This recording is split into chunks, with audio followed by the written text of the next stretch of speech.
guys, Marsing here, bringing another Dragon Ball Z Dokkan battle video. And so on Global, we just got the update for the new battlefield and the enemy typings have changed.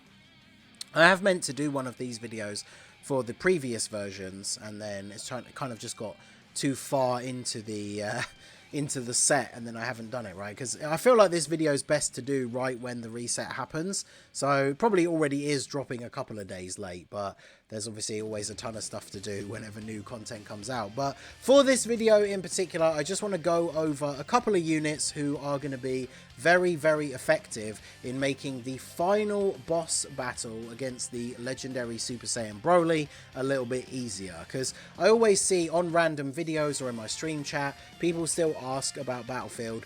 Obviously, for some of us, people who've been playing for a long time, or people who have like whale level boxes and stuff, Battlefield isn't necessarily much of an issue anymore, but it still can be sometimes, right?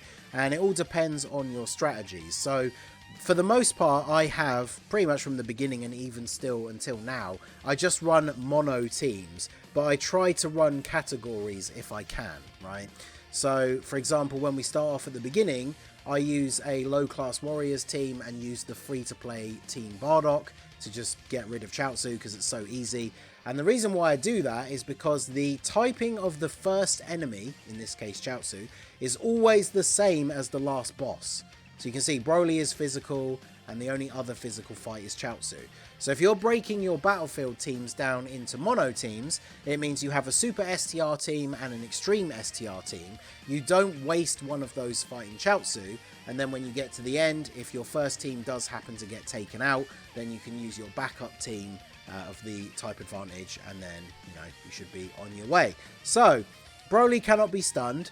Broly does an AoE, which I believe is always the first attack, and then he does a... he stacks his attack, which is kind of crazy, and stacks his defense. So he gets harder as the fight goes on, essentially. And from what I remember, his AoE is pretty much always in the first slot, and then he super attacks in the second slot. And this is very important to know, because this is one of the reasons why you can make this fight actually very easy, depending on the units that you bring. So that's what we're going to talk about here in this video. If you do find this helpful at all, do hit that like button, subscribe to the channel if you are new, and if there's any units that you think would be super good in this event that I haven't mentioned, do let me know down below. So the main thing you should notice here is he can't be stunned, but it doesn't say anywhere that he can't be sealed. And if we look at some of these other bosses, like Bojack here, Bojack can't be attack lowered and he can't be defense lowered. But where are those symbols down here for Broly? That's right, they're not there. So Broly can be sealed and he can be attack lowered. So this is the way that you make this fight easy, right? If you keep sealing him, he can't super attack you. And if you keep attack lowering him, then his attacks will do less damage to you. He can't super, so he can't stack his own attack. So his attack power is just going down and down considerably every turn. So you want to try and bring units that can seal and units that can lower attack. So I've picked out a couple of those here. That's not like the bombshell information, right? I'm sure people kind of have cottoned on to some of that already, but I just wanted to highlight some of the units that I think will be good for that. So first of all, we have this guy.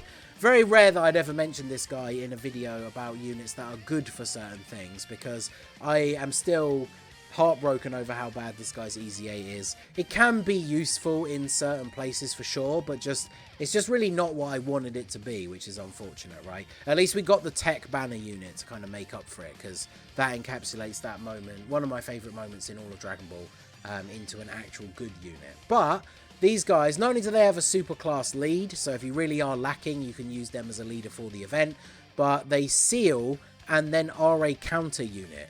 So if you get this guy to seal up Broly, you start countering his attacks, you get to do extra damage.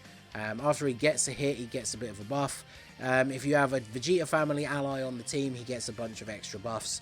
There are a few decent STR Vegeta family units that you could bring. Like, for example, you could run LR Super Saiyan 4 Vegeta and just be running like a Vegeta family / Super STR, because that is his secondary leader skill, as your full team. That would allow you to bring units like the TUR EZA Super Saiyan 4 Goku to link up with the LR, and then obviously you can bring units like this, right? So he can seal, which is what we're looking for, and he can get a bunch of counters and therefore do a bunch of extra damage. And of course, if you do start to get clapped, you have the rage form as well, where you can do some free damage. So pretty good. Not a top tier pick in a lot of cases, but definitely can be very useful here. Next up we have the Piccolo. So this STR Piccolo, still one of the GOAT side banner units. He's on Movie Heroes, so you could make, even if you're not making a Super STR team, you could make a Movie Heroes team. I usually stick to mono teams with type advantage, but obviously he'll fit onto a Super STR team very nicely. He seals attack, and then of course he guards. He has a very good level of defense. If you have Movie Heroes allies with him, he has damage reduction as well. And he's also providing support. And because there is an extreme class enemy, he's providing support for attack and defense. You're only facing one enemy, so he's getting his full buffs. So he can just be very, very effective. And because he is a support unit, especially one that provides key, you can slot him into a team without much issue. So even like the one we previously mentioned, right? If you're running, say, LR Super Saiyan 4 Vegeta and then EZA Super Saiyan 4 Goku as the sub-lead, so you're basically running a Super STR team, this guy just drops in there with no worries because he's supporting. He also gets an extra key himself at the start of the turn. So worst case scenario, he needs 3 key to super, which isn't super difficult to do. And he's supporting the rest of the team as well, which is very good. Next up, we have a very strong free-to-play option. So this is a unit that everybody will be able to have access to that will make this Broly a little bit easier, and that is the STR base form Bardock. He raises attack and defense on his super for 1 turn. He seals the super, which is obviously what we're looking for here, and then he is a nuking style unit as well. So the more orbs you pick up, the more damage he does. The more rainbow orbs you pick up, the more crit chance he has. And then he has damage reduction with Team Bardock allies on the team, which there's not really a ton of like really good STR ones if you're running a mono team. But if you're going for the strategy of just, you know, sealing him and repeatedly attack lowering him, this guy's not going to require a huge amount of damage reduction in order for him to be good. And if you are running some of the strong Super STR Vegeta family characters, a lot of the Vegetas will share links like Saiyan Pride, which is a really good attack link. So this Bardock can pull his weight quite a bit, not just with the sealing, but actually doing some damage to Broly as well. So he's definitely very useful. Next up we have Whis. Now Whis is kind of like the ultimate combo of what we're looking for here, because he lowers attack on his super and defense, although lowering defense doesn't have as noticeable as an effect, right? But he lowers attack and he seals. So he's doing both the things that we want him to do. He has a 70% chance to dodge. So if you're running this like Super STR team, remember there's LR, Beerus and Whis that got their EZA who could go really well with this guy on rotation. You put this guy in slot 1, 70% chance to dodge the attack. He seals and attack lowers, and then the LR just goes off in slot 2. But even without the LR, obviously very, very good, right? Sealing and attack lowering, very, very powerful against this Broly. So this guy, super, super useful for this fight. Then we have the STR Chichi, a character that people kind of overlook. She's really only used as like a Peppy Gal's support unit, right? Because she gives Peppy Gal's allies 120% defense. But she seals super attacks. She greatly raises defense on her super. She's not the best slot 1 unit, because remember, ideally you want to be sealing Broly's super attack with the first unit in slot 1 on turn 1. Because then that locks him down completely. But you want to have more than one sealer on the team because you want to keep him sealed. So Chichi is definitely a good extra unit that you can bring. Keep him locked down and she won't take much damage herself. Now we move on to some units that lower attack. And this is kind of like the #1 setup that I use, right? So this is how I beat the first reset of Battlefield.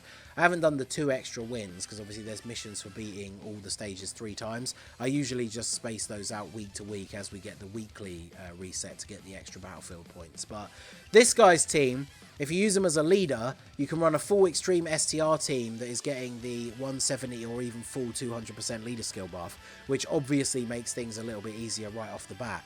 But he, on his 12 key super, the one that he can potentially do multiple additionals of, each one lowers the enemy's attack. So if you get him on the first turn, because he builds up key, it's kind of hard to do on the later turns anyway, but if you get him on his first rotation, try and get the 12 key super on purpose, because then you're going to get more potential 12 key supers, which is not only raising his defense, but also lowering Broly's attack. So not only is this unit very, very powerful, but if you get a lucky turn where he's getting those like 3, 4, 5 super attacks, you're just nerfing Broly's damage absolutely into the ground. And then, of course, this unit is going to have very, very good defense once he's done that as well. And if you do get enough attacks, right, depending how long the fight goes on, maybe you've bought a slightly weaker team because you filled it with, like, sealers and stuff. Once you get 8 attacks off with him, you can use his active skill to do the Supernova, which is then going to do a ton of damage. And then as the secondary lead, I use this guy because he has Terrifying Conquerors or Transformation Boost 170, which means the entire team is getting either double 170 or some of them are even getting the 200% from the LR cooler, including this guy. And he lowers attack on his supers. He infinitely stacks defense. Obviously, he has the potential to do an additional built into his kit if the enemy is already attacked down, which we can do to Broly, as well as defense down, which we can also do. So he can potentially triple super in one turn as well. He's supporting cooler, not just with links, but with actual support. So, like, if you imagine your starting rotation is this guy and LR cooler on turn 1, you just put this guy slot 1. Or actually, whoever has the highest starting defense, I guess it depends how many dupes you have and stuff, right? But put one of them in slot 1, the other one in slot 2. Now, you can't seal, but you'll hit him with so many attack lowers, and then depending on how many supers the STR cooler does, he would actually tank Broly's super, depending on how many super attacks he gets off. I do think it is better to seal rather than to just attack lower, because you can still take a fair bit of damage from the super. His super attack effect is raising his attack, so it kind of undoes a little bit of the work that you're doing, especially if you let him super like every turn. But one unit that can be run on their team, who I think is very good because he comes under Terrifying Conquerors, is the free-to-play Jace, because he has a Scouter effect. Now, the super should pretty much always be in the second slot, but he will show you that that is where it is, right? That can kind of sometimes give you, just visually, it kind of triggers you to remember what you're trying to do there, right? And then last but not least, I brought up this guy because he's on the cooler team and is another free-to-play option. He lowers attack. It's only on his 18 key super, but if he's in slot 1 or 3, he gets extra key. So on the team build that I used, I just kind of had him floating, and then yeah, in slot 3, it wasn't super difficult to get his 18 key super, because the other units on the team link super well or get tons of key anyway, so I was able to pick up like 1 or 2 orbs. Even to get like an 18 key super with LR cooler, I only needed to pick up like 2 orbs, and then it allowed me to save a whole bunch for this guy in slot 3, gets 3 extra key, pick up a whole bunch of orbs, gets the 18 key super, and greatly lowers the enemy's attack. So these are just a couple of units. Obviously, they're more out there. If you don't want to just run a mono team, even with like the Wicked Bloodline setup, you think about units like Physical King Cold, Physical Metal Freezer, the free-to-play strike units, even the LR Metal Cooler, the physical LR, Carnival LR, lowers attack as well. So even if you didn't want to run a full extreme STR, you obviously don't want to really run any int units, but you could run basically a full-on STR and physical mix Wicked Bloodline team, and then you would absolutely be able to clown on Broly. I think the Angel Freezer seals as well before he transforms, which would be very useful. So there's not as much sealing on that team, but there is a ton of attack lowering. So there you go. Those are just a few units that you can use to make Battlefield Broly a little bit easier. I know there's probably a bunch of you out there that don't really struggle with it anyway, but let me know your thoughts. Let us know if you are someone who finds it fairly easy to beat him. Let us know what your team builds looks like, because then that can potentially help out some other people as well. So that is going to be it for the video, guys. This has been the Masked Ningen. Smash that like button, subscribe to the channel if you are new. Check out the links down below for the Discord and the merch store, and I will see you all again soon. Have a good one.